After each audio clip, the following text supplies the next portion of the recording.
தமிழகத்தில் தொழில் தொடங்க விருப்பமின்றி வேறு மாநிலங்களுக்கு சென்றதாக கூறப்படும் நிறுவனங்களின் பெயர்களை தெரிவிக்க முடியுமா என்று பேரவையில் திமுகவினருக்கு முதலமைச்சர் ஜெயலலிதா சவால் விடுத்தார்.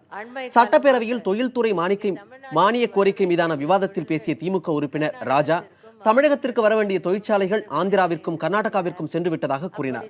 அப்போது குறுக்கிட்ட முதலமைச்சர் ஜெயலலிதா, அத்தகைய ஒரு நிறுவனத்தின் பெயரையாவது கூற முடியுமா என்று வினவினார்.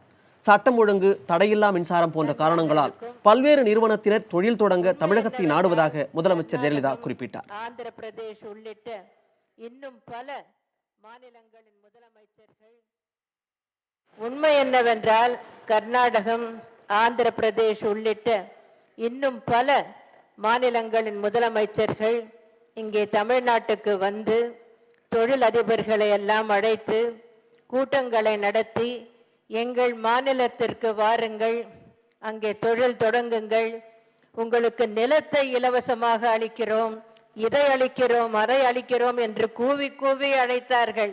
ஆனால் ஒருவர் கூட செல்லவில்லை. ஒரு தொழில் தொடங்க வேண்டுமானால், அது வெற்றிகரமாக நடைபெற வேண்டுமானால், லாபத்தை ஈட்ட வேண்டுமானால் முதல் தேவை அந்த மாநிலத்தில் சட்டம் ஒழுங்கு. அது ஒழுங்காக காப்பாற்றப்பட வேண்டும். அது தமிழ்நாட்டில் மட்டும்தான் இருக்கிறது என்று என்னால் உறுதியாக கூற முடியும். அடுத்த தேவை தடையில்லா மின்சாரம், தரமான மின்சாரம். அது தமிழ்நாட்டில் தான் கிடைக்கிறது.